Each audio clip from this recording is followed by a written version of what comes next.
What are the rewards in politics? Well, there's money. Sadly, there's always money.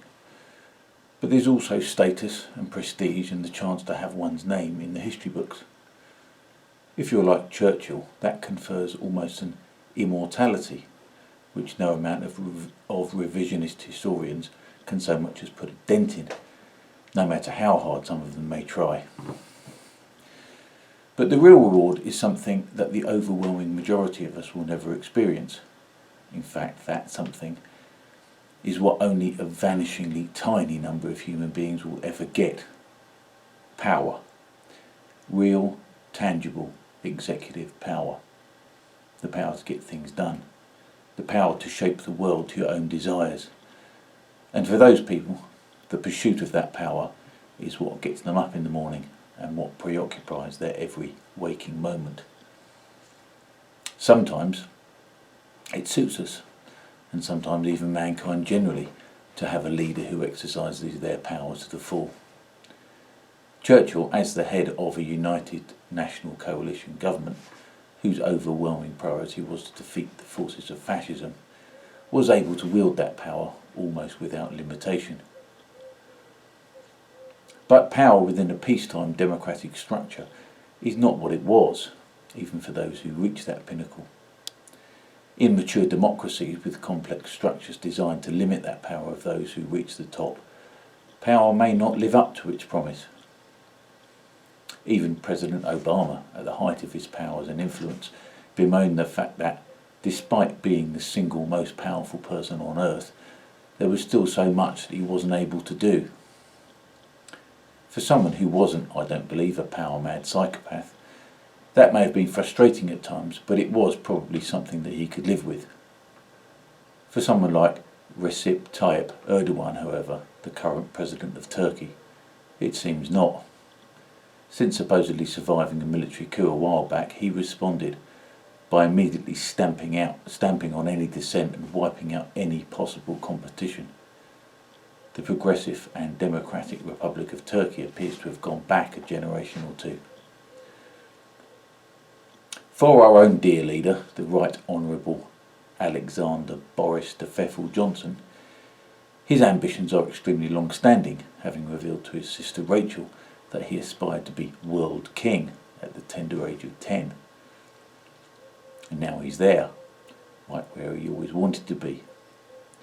But like Obama, he has experienced the very definite limits of his prime ministerial power.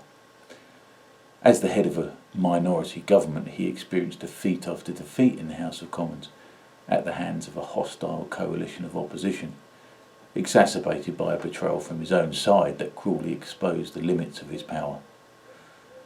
Luckily for us, the anti-democrats in Parliament were unable to stave off the reckoning of the electorate forever, as we are now embarked upon a much overdue general election.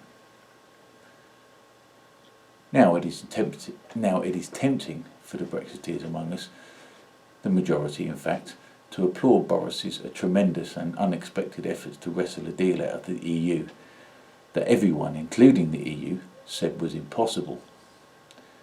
That was a genuinely remarkable achievement, and it speaks volumes for the potential of the man to pull anything out of the hat, so visibly on the ropes as he was, and with his hands tied behind his back by our quizzling-like Remainer Parliament. Of course, on closer inspection, the deal has been revealed to be nothing like what it proclaimed to be, although it is, by most accounts, a standard deviation up from Theresa May's snivelling surrender deal. The pro-Brexit legal group, Lawyers for Britain, describes it, despite serious misgivings, as a tolerable price to pay for our freedom.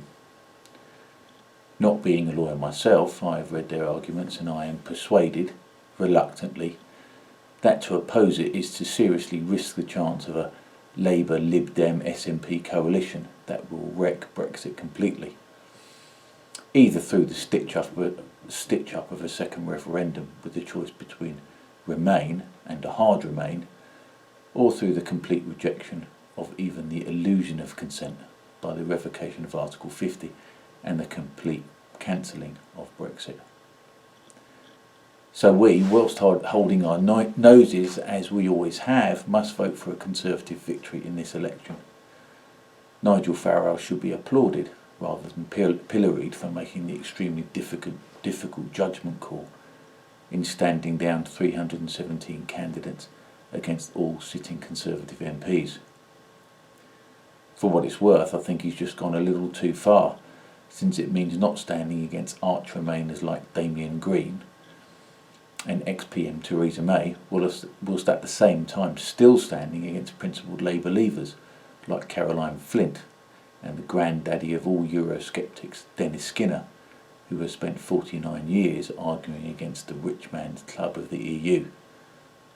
But broadly speaking, it only hinders the cause of Brexit to have fewer Conservative MPs in Parliament, no matter how much it sticks in the craw. And it does. A lot of us are going to have to vote, once again, for people we despise, in order for those that we despise even more not to be elected. It remains a grubby business, but we must not shirk from it. But we are where we are, and it's not all doom and gloom, for there is real satisfaction to be had in using our vote correctly, and in some instances, yes, even spitefully. Emily Thornberry is the MP for the solid Remainer seat of Islington South and Finsbury, and so is unlikely to retain her seat whatever happens. But her fellow Harridan, the equally despised Jess Phillips, is on much shakier ground in the seat of Birmingham Yardley, in which all 4 wards voted Leave. I, for one, will be staying up all night for the result of that. The Cabinet Minister Michael Portillo once said that his name became synonymous with eating a bucket load of shit in public when he lost his seat in the 1997 New Labour landslide. I'm really hoping there will be dozens of examples of Labour Remainer MPs that will make us forget all about Michael Portillo. Because there will be plenty of opportunity. Grimsby, a safe Labour seat since 1945. Bassett Law and Hull since 1935. Hartlepool has been Labour since its creation as a constituency in 1974. And there are dozens of seats like these, Leave voting but with sitting Remainer Labour MPs, all over Yorkshire, the North East, the North West, South Wales and the Midlands, all ripe for the taking. These people who are supposedly representing their constituents are in fact doing precisely the opposite. They are the exact enemies of democracy and are therefore, in a very real sense, the enemies of the people. They are not the enemies of the state, since they are the state, but they are the enemies of the people. And that's an important distinction. In fact, it's the crucial distinction, because there is a difference between the people and the state. This difference has slowly revealed itself over the past 3 years, and it's all the difference in the world. Now, since the Brexit Party has decided, for the sake of Brexit, at least as we argue it, not to do battle with the Conservatives, they are being given a get-out-of-jail-free card. And that's not fair, since there remain many Tories who are no friend of democracy. There's no justice in that asymmetry. The anti-democratic Tories should be purged as completely as the Labour ones. But in terms of expediency and for the sake of getting Brexit delivered, it's necessary that the fence-sitting, power at all costs and to hell with our principles Labour Party must be demolished first. That should be our priority. And sadly, the Tories will benefit from that in the short term, and you'll have to stomach that. And I say you rather than we, since nothing will change in my constituency. The sitting Tory will get in. The sitting Tory always gets in where I live. And so there is another cost that you, in the North, the Midlands and Wales, will have to pay that I won't. And that's unavoidable if we want Brexit. But even here there's a silver lining, even in the short term. For a start, it's entirely likely that the Tories won't in fact be the direct beneficiaries, since in many of those seats the Brexit Party may well be victorious. And if you can vote for a credible Brexit Party candidate, you should. But even if you don't have that choice, and even if the Tories do get in your area, they will then be representing you, officially at least. Just think about that for a moment. A Conservative MP representing somewhere in Sheffield, or Sedgefield, Runcorn or North Shields. That will be uncomfortable for them, representing a solidly working class area of ex-miners and ship workers. They would have to represent you, even if they didn't want to. They would have to engage with you, rather than talking down to you about entrepreneurship and low taxes, as if they were representing the Cotswolds or Surrey. That experience may well change the very makeup of the Conservative Party. But even if it doesn't make any kind of dent in their laissez-faire philosophy, you can always vote them out again next time. You will get that option back. Brexit will have been achieved, hopefully, and the obliterated Labour Party, having had 5 years to contemplate their collective navels, will hopefully have rediscovered their correct sense of purpose. And that is, and it's a sign of the utter moral collapse of the Labour Party that they have to be told this, that is by representing the great mass of working people of this country that make it function, rather than by shoving a ridiculous and mostly irrelevant identity politics agenda down all of our throats. That is the reassertion of our democracy that Brexit beckons, that those who seek to govern us seriously need to understand as well as respect, and that we claim as our right as sovereign citizens. Now back to the Tories, the other vipers in this nest. And we need to watch them. And there is no one Tory we need to watch more than our current Prime Minister. For Boris is nothing if he's not an opportunist. In fact, his opportunism is eclipsed only by his ambition. Or his lying, apparently. There were many anecdotal reports of him having 2 speeches prepared on the morning of June the 24th, 2016. Well, it's good to keep one's options open. But like Nigel Farage's claims to be a man of the people, I've never been entirely convinced by Boris's Euroscepticism. Sure, he used to take pot shots at it all the time as the Brussels correspondent for one of the nationals, but then I also remember him seeming to sing its praises as a concept, and likening it favourably to ancient Rome. I've also got the feeling that Boris would be one of those people who'd be a good deal more enthusiastic about it if its capital was London, and he was in charge, obviously. And in a way there is some value in that position. For instance, I've always thought that if the capital of the UK was in Glasgow or Edinburgh, the Scots might be a whole lot keener on staying within the UK.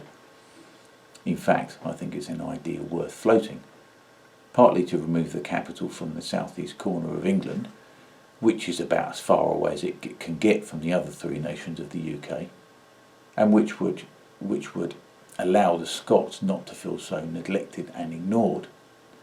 But then the issue is, where would that leave the Welsh and the Northern Irish? At least by having the capital in England, all of the Celtic nations can feel equally aggrieved. But that's a discussion for another day. The day after we leave the EU, preferably, and not a day later. Because Boris just wants to be in charge, in the driving seat. He wants to be world king. And if he can't be world king, he'll settle for being the Prime Minister of the United Kingdom. And now he's there, and as he's unlikely to be asked to be the next President of the European Commission, he'll want to stay there for as long as he can. He'll want to win the election on December the 12th so that he can stay in that driving seat for the next 5 years at least. Which is why, when Farage stood down all his candidates from challenging the Tories, Boris didn't reciprocate by withdrawing candidates from seats that they are unlikely to win, thereby deliberately not helping Farage's Brexit party, which kind of tells you all you need to know about lovely, cuddly, affable Uncle Boris. He's in it for the power. Now, in the past I've been guilty, if that's the right word, of distrusting Nigel Farage. Like I say, his man of the people shtick was never that convincing. But I have to conclude that there might actually be a lot more integrity in there than I thought, because he has been banging away at this for over a quarter of a century, back when everyone thought he was a crank. If nothing else, the man has stamina. And it must be acknowledged that there absolutely, definitely would not have been a referendum if it wasn't for him. That's indisputable. So credit where credit's due. And the way he so quickly assembled an opposition when he realised the establishment were preparing to overturn the result, that's also impressive. And his decision, so uncharacteristic for a politician, not to seek office himself. In fact, uncharacteristic is not the word. It is unprecedented. Maybe, once all this is done and dusted, he really does want to spend more time with his family.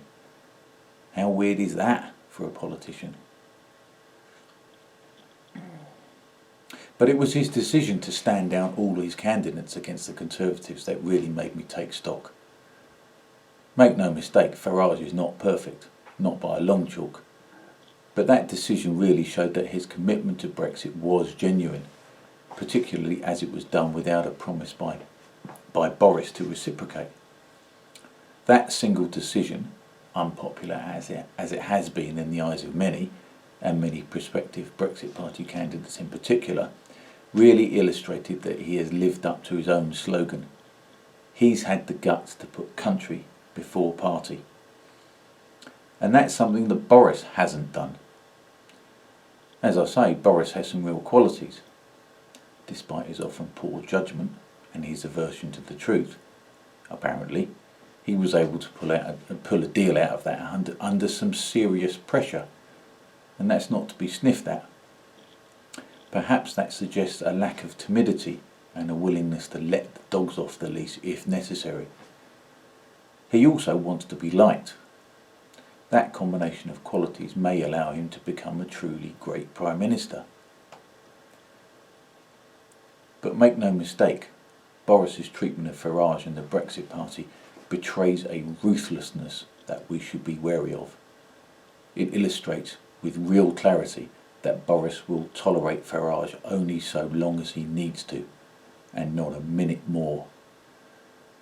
Just like the Tories outmanoeuvring of the Lib Dems in coalition, by forcing them to renege on their core commitment not to triple student fees, in exchange for offering the chance to change the voting system, and then letting the Lib Dems' own amateurishness trip themselves up. They then destroyed the Lib Dems' progressive reputation and rid themselves of their tiresome coalition partners in the election of 2015. Boris will throw the Brexit Party under the bus the first chance he gets. In fact, the Tory supporting Daily Mail wasted no time at all after Farage's decision to splash their front page with the demands that he now stand down the rest in order to leave the field free for the Conservatives. Because that's what the Conservatives' election slogan, "Get Brexit Done," really means. It means once we can eject the Brexit Party, we can get back to the status quo. We can get back to where we are destined to be, in power, in a two-party state. In a two-party state with only very minor differences between those parties. In a two-party state that has a load of soft Tories like David Miliband and Keir Starmer in the Labour Party, and an equal number of free-market globalist social justice warriors like Greg Clark and Damien Green in the Conservative Party. Then we can flip-flop between Labour and the Conservatives forevermore, and nothing will ever change. Because change, genuine change, rather than the fake real change of Labour's slogan, is what they absolutely, completely and definitively do not want. But change is what we want, isn't it? Isn't genuine change what we absolutely, completely and definitively do want? Change above all else. Change almost for its own sake, however risky that may be. That's what I want anyway. I want different people there in Parliament. And in a way, I want almost anyone in there, except who is in there. Because they need changing, because they have ignored us, because they have defied us, and because they have failed us. We need to start again with new blood. I read a rather worrying poll yesterday that suggested that people were so exasperated and so disillusioned with politics that many people, many Brexit voters, many older people, and many working class people are planning not to vote. This is an error of seismic proportions.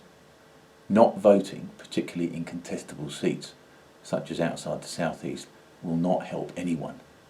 It will not help anyone except all those actors who want nothing to change. It will not help those who want Brexit. It will only help those who want to remain, who are the ones who want nothing to change. It will not help to get people like us into Parliament. It will only help those who want the same corrupt and lazy time-serving pigs who want to keep their snouts in the trough. Don't imagine that your principled rejection of all of the above will even be acknowledged. It won't. Don't imagine that by not voting you will be giving anyone a bloody nose, or even a snub. Except in your own mind, you won't. What you will have done is exactly and precisely what they want you to have done. They want you to give up. They want to propose policies, none of which you like, so that you'll take your irritating principles and bugger off, leaving the bovine masses to put them back in their £80,000 a year job, plus expenses. But we are not the bovine masses. When we voted to leave the EU, we showed that yes, we did want change, and also that we wanted what they didn't. And that made us something more than sheep, more than the bovine masses. That made us something that they really fear. That made us citizens. So get out there, hold your noses, do your duty as citizens, and where you can't vote for the Brexit Party, vote Boris. But don't trust him. Don't trust him at all. Not for a single second.